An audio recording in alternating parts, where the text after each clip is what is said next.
मित्रों, महाभारत एक ऐसा युद्ध जिसमें नियति ने अपनों का ही रक्त बहाने के लिए विवश कर दिया, जिसकी शुरुआत हुई थी उस षड्यंत्रकारी चौसर के खेल से जहां दांव पर लगी थी द्रौपदी की इज्जत। धर्म अधर्म के इस युद्ध में कर्म का पहिया अपनी चाल चल चुका था। कुरुक्षेत्र में हुए इस महायुद्ध में एक ओर था दुर्योधन का पांडवों के लिए घृणा और अहंकार, वहीं दूसरी ओर पांडव थे धर्म के रथ पर सवार।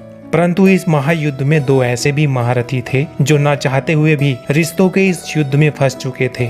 एक ओर थे भगवान श्री कृष्ण और दूसरे थे अंगराज कर्ण। महाभारत के इस युद्ध में दोनों ही अंत तक अपने अपने धर्म पर टिके रहे। एक ओर जहां भगवान श्री कृष्ण ने धर्म की स्थापना के लिए अर्जुन का साथ निभाया, वहीं दूसरी ओर कर्ण ने दुर्योधन का साथ देकर अपनी दोस्ती का फर्ज निभाया। इन सब के अलावा इन दोनों में एक रिश्ता और था और वो रिश्ता था नियति का। मित्रों, वो दोनों अलग अलग थे लेकिन उनकी भाग्य रेखा और नियति एक ही थी। मित्रों, प्रारब्ध की एक ऐसी डोर जिसने कर्ण और श्री कृष्ण को एक ही सूत्र में बांध दिया था। आज इस वीडियो में मैं आपको भगवान श्री कृष्ण और कर्ण की उन्हीं समानताओं के बारे में बताऊंगा। नमस्कार मित्रों, मैं हूं रवि शर्मा और आप देख रहे हैं एक्स्ट्रा ऑर्डिनरी तथ्य। मित्रों, जब भगवान श्री कृष्ण का जन्म हुआ तो उनके पिता वासुदेव ने उन्हें एक टोकरी में रखकर यमुना नदी पार कराया और नंद और यशोदा तक पहुंचाया था और बाद में नंद और यशोदा ने ही उनका पालन पोषण किया। ठीक ऐसे ही माता कुंती ने भी कर्ण को एक टोकरी में रखकर नदी में प्रभावित कर दिया था, जिसे राधा और अधिरथ ने बहते हुए देखा और उसे अपने घर ले आए और उसे वसुसेना का नाम दिया। वहीं दूसरी ओर भगवान श्री कृष्ण को वसुदेव के नाम से भी जाना जाता है। माताओं की बात करें तो भगवान श्री कृष्ण की असली माँ देवकी थी, जबकि कृष्ण की पहचान उनका पालन पोषण करने वाली माता यशोदा से होती है। वहीं ऐसा ही संयोग कर्ण के साथ था।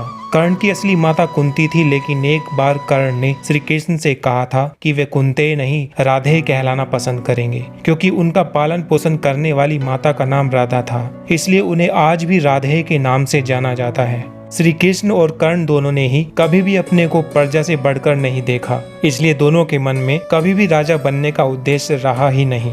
भगवान श्री कृष्ण को यादव कुल का राजा बनने का अवसर मिला था, परंतु उन्होंने अस्वीकार कर दिया, जिसके बाद उग्रसेन को यादवों का राजा बनाया गया। ठीक उसी प्रकार श्री कृष्ण ने भी एक बार कर्ण को भारत देश का राजा बनने का प्रस्ताव उसके सामने रखा था, क्योंकि वो भाइयों में युधिष्ठिर और दुर्योधन में सबसे बड़े भाई थे। लेकिन कर्ण ने भगवान श्री कृष्ण के इस प्रस्ताव को स्वीकार नहीं किया। कर्ण ने कहा कि ये मेरे सिद्धांतों के बिल्कुल विपरीत है। मैं सिंहासन का क्या करूंगा? मुझे अपना बुढ़ापा उस सिंहासन पर नहीं काटना। मैं एक योद्धा हूँ। मैं चाहता हूँ मेरी मृत्यु एक सच्चे योद्धा की तरह रणभूमि में हो। राजा बनने में वो बात कहाँ जो एक योद्धा बनकर शहीद होने में है। मुझे कुछ नहीं चाहिए, क्योंकि जो आप मुझे दोगे वो मैं दुर्योधन को दे दूंगा। इसलिए आपका दिया हुआ सिंहासन भी मैं दुर्योधन को ही दे दूंगा। इससे अच्छा है वो धर्मराज युधिष्ठिर के पास ही रहे, क्योंकि युधिष्ठिर ही इसके योग्य हैं और आपके नेतृत्व में पांडवों की जीत निश्चित है। मैं चाहता हूं कि धर्म का राज बना रहे। मित्रों, कर्ण के चरित्र का आकलन आप इससे जरूर कर पा रहे होंगे। कहते हैं कि स्वयंवर में अगर कर्ण द्रौपदी को पा भी लेता तो उसको भी वो दुर्योधन को सौंप देता। यही कारण था कि भगवान श्री कृष्ण ने कर्ण से विवाह न करने के लिए द्रौपदी से मना किया था। भगवान श्री कृष्ण और कर्ण दोनों ही क्षत्रिय थे, लेकिन फिर भी एक ग्वाला कहलाए और दूसरा सूत पुत्र। भगवान श्री कृष्ण जहां अर्जुन के साथ युद्ध भूमि में डटे रहे, तो वहीं कर्ण दुर्योधन का हाथ थामे खड़े रहे। महाभारत के युद्ध में दोनों की एक जैसी प्रतिज्ञा भी थी। महाभारत के इस युद्ध में जहां भगवान श्री कृष्ण ने अस्त्र शस्त्र न चलाने की प्रतिज्ञा ली थी, परंतु जब पितामह भीष्म को सामने देखकर अर्जुन कमजोर पड़ गया, तो भगवान श्री कृष्ण ने अपनी प्रतिज्ञा तोड़ते हुए अपना सुदर्शन चक्र भी निकाल लिया था। वहीं कर्ण ने भी भगवान श्री कृष्ण के समान प्रतिज्ञा की थी युद्ध में नहीं लड़ने की, जब तक भीष्म पिता मैदान में रहेंगे। मित्रों, पांडवों की रक्षा का वचन केवल भगवान श्री कृष्ण ने ही कुंती को नहीं दिया था, बल्कि कर्ण ने भी कुंती को पांडवों को कोई भी नुकसान नहीं पहुंचाने की शपथ दी थी, केवल अर्जुन को छोड़कर। और यह हुआ भी था। जब अवसर मिलने के बाद भी कर्ण ने युधिष्ठिर, भीम, नकुल, सहदेव को युद्ध भूमि में कोई हानि नहीं पहुंचाई। मित्रों, भगवान श्री कृष्ण और कर्ण की भाग्य रेखाओं में केवल इतनी ही समानताएं नहीं थी, बल्कि भगवान श्री कृष्ण और कर्ण की मृत्यु का कारण भी एक ही था, और वो था श्राप। भगवान श्री कृष्ण गांधारी के श्राप के कारण मृत्यु को प्राप्त हुए। भगवान श्री कृष्ण को गांधारी ने इसलिए श्राप दिया क्योंकि गांधारी को लगता था कि श्री कृष्ण अगर चाहते तो महाभारत युद्ध को टाल सकते थे,